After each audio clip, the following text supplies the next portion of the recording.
तो फ्रेंड्स, शादियाँ तो आपने बहुत तरीके की देखी होगी, लेकिन इस शादी के बारे में आप सुनेंगे तो आप चौंक जाएँगे। एक लड़का जो होता है वो अपनी बीवी का माँग एक शमशान घाट में भरता है। आखिर वो अपनी बीवी का माँग शमशान घाट में ही क्यों भरता है? शादियाँ करने के लिए तो बहुत अच्छी-अच्छी जगह होती हैं, लेकिन उसको शमशान घाट में ही क्यों शादी करनी होती है और वो शमशान घाट में ही क्यों शादी करता है? तो फ्रेंड्स, आज की कहानी जो है वो बहुत ही ज़्यादा अनोखी होने वाली है, तो मैं आप सभी से रिक्वेस्ट करूँगी कि आप वीडियो को पूरा देखिएगा। लेकिन वीडियो में आगे बढ़ने से पहले मैं आप सभी से रिक्वेस्ट करूँगी, अगर आप मेरे चैनल पे नए हैं, ऐसी ही अच्छी-अच्छी कहानियाँ सुनना चाहते हैं, तो फटाफट से मेरे चैनल को सब्सक्राइब कर दीजिए। तो फ्रेंड्स, चलिए स्टार्ट करते हैं। तो फ्रेंड्स, सबसे पहले मैं आप सभी को बता दूं कि ये कहानी रियल है, कोई भी फेक कहानी नहीं है, क्योंकि इस कहानी को मैंने आंखों से देखा हुआ है। क्योंकि ये कहानी फ्रेंड्स मेरे ननिहाल लाखुन की है। जिस समय ये घटना घटी मैं अपने ननिहाल में थी। तो फ्रेंड्स, मेरे ननिहाल लाखुन में एक छोटा सा परिवार रहता था। परिवार में माता पिता, दो बेटे और एक बेटी थी। बड़े बेटे का नाम राजू और छोटे बेटे का नाम पप्पू था और छोटी बेटी का नाम पूजा था। बहुत ही हँसता खेलता परिवार था। पूजा के पिताजी जो थे वो घर का खेती बाड़ी करते थे और घर पे ही मेहनत मजदूरी करके अपने घर का खर्चा संभालते थे। बहुत पैसे वाले ये सब नहीं थे, मीडियम परिवार के थे। जैसे ही राजू थोड़ा बड़ा हो जाता है वो अपने पिताजी से बोलता है, पिताजी अब मुझे पढ़ाई नहीं करना है, घर में पैसे की बहुत ही तंगी है, कुछ दिन में बहन भी बड़ी हो जाएगी, उसका भी शादी विवाह करना पड़ेगा और मेरा छोटा भाई भी पढ़ रहा है। आप ही अकेले मेहनत मजदूरी करते हैं और अकेले ही घर परिवार संभाल रहे हैं, लेकिन आगे आने वाले समय में हमें पैसों की बहुत ही ज़्यादा ज़रूरत पड़ेगी, इसलिए मैं बाहर कमाने जाना चाहता हूँ। वैसे भी मेरा पढ़ाई में मन नहीं लगता है और मैं बाहर कमाने चला जाऊँगा तो आपके ऊपर से परिवार का बोझ भी थोड़ा हल्का हो जाएगा। कुछ ही सालों में पूजा भी बड़ी हो जाएगी तो उसके शादी के लिए हम पैसे कहाँ से लाएंगे। इतनी बात सुन के राजू के पिताजी जो थे वो मान जाते हैं और उसे बाहर कमाने के लिए भेज देते हैं। राजू मुंबई चला जाता है कमाने के लिए और वहाँ पर अच्छा खासा पैसा कमाकर वो घर पे भेजने लगता है। देखते ही देखते कुछ ही सालों में पूजा बड़ी हो जाती है और उसकी शादी की चर्चा घर में होने लगती है। पूजा के रिश्तेदार पूजा की शादी करने के लिए एक लड़का बताते हैं। लड़का महादेवा का होता है, उसकी खुद की किराना की दुकान होती है। लड़के का नाम सूरज होता है। उसकी एक बड़ी बहन होती है जिसकी शादी हो गई होती है। वहाँ पर लड़का बताने के बाद पूजा के पिताजी जो हैं वहाँ पर जाते हैं और घर परिवार लड़का उनको सब कुछ पसंद आ जाता है। 1-2 दिनों के बाद ही पूजा की देखैया की डेट पड़ जाती है। लड़का लड़की को देखता है और लड़की लड़के को देखती है। दोनों एक दूसरे को पसंद कर लेते हैं फ्रेंड्स और शादी का डेट पड़ जाता है। 5 महीने के बाद फ्रेंड्स मई के महीने में 15 तारीख को पूजा की डेट पड़ जाती है। इसके बाद फ्रेंड्स आज के ज़माने में तो आप जानते हैं, जैसे ही शादी तय हो जाती है लड़का लड़की एक दूसरे से बात करने लगते हैं। इसी तरह से सूरज भी किसी तरह से नंबर ले लेता है और पूजा से बात करना स्टार्ट कर देता है।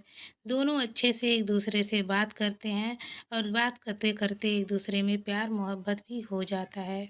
5 महीने एक दूसरे से प्यार भरा बात करते करते बीत जाता है।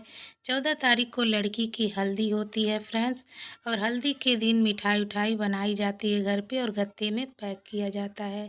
तो फ्रेंड्स, मैं बता दूँ, गांव पे जब लड़कियां अपने ससुराल जाने वाली होती हैं, उनकी शादी होने वाली होती हैं, तो उनकी शादी पे लड़कियों को मिठाइयाँ दी जाती है, जैसे कि खाजा, बतासा, लड्डू, गोजा, ये सारी चीज़ें। शहर की शादी तो मैं नहीं बता सकती, लेकिन गाँव में दुल्हनों को ये सारी मिठाइयाँ दी जाती हैं।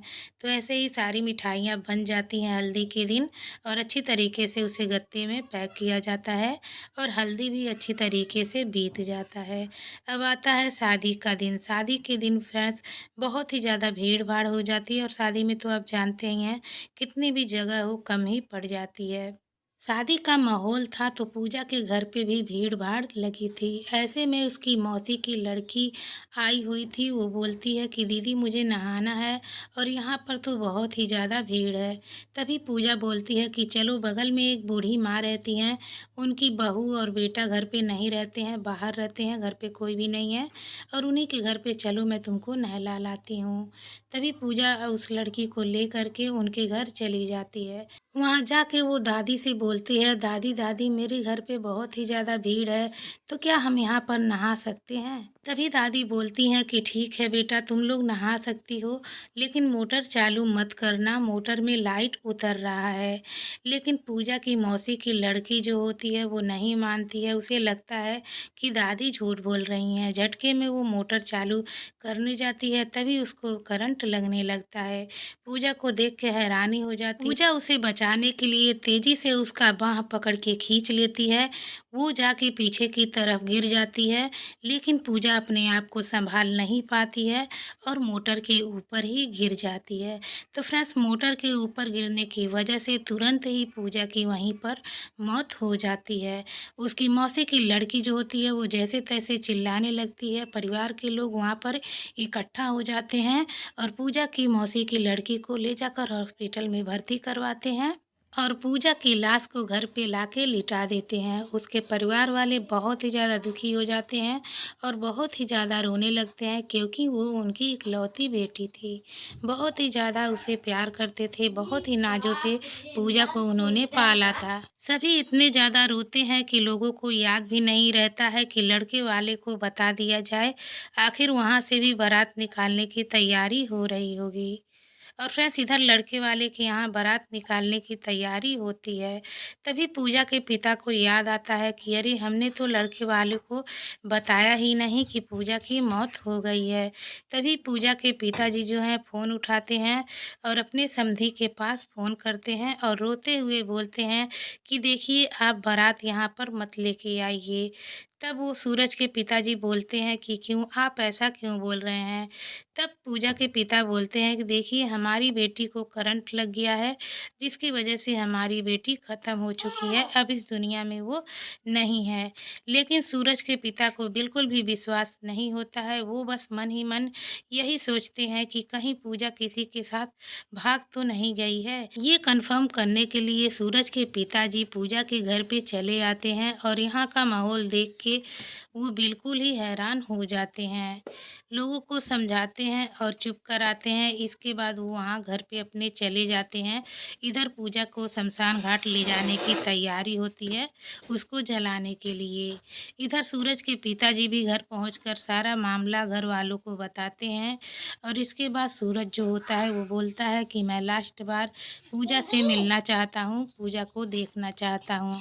तभी सूरज के पिताजी कहते हैं देखो तुम्हारा वहाँ पर जाने का कोई भी फ़ायदा नहीं है क्योंकि पूजा के लाश को लेकर लोग शमशान घाट के लिए निकल गए होंगे। तभी सूरज बोलता है पिताजी आप पता लगाइए वो लोग कौन से शमशान घाट में पूजा को लेकर जा रहे हैं, हम सीधे वहीं पर चल के मिल लेंगे।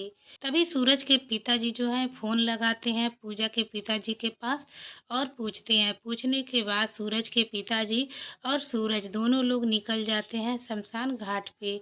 वहाँ पर जाके सूरज पूजा को देख के रोने लगता है और पूजा से कहता है पूजा तुमने मुझसे शादी करने का वादा किया था और आज हमारी शादी है और तुम इस तरह से मुझे छोड़ के नहीं जा सकती। मैं तुमसे अभी इसी वक्त शादी करूँगा।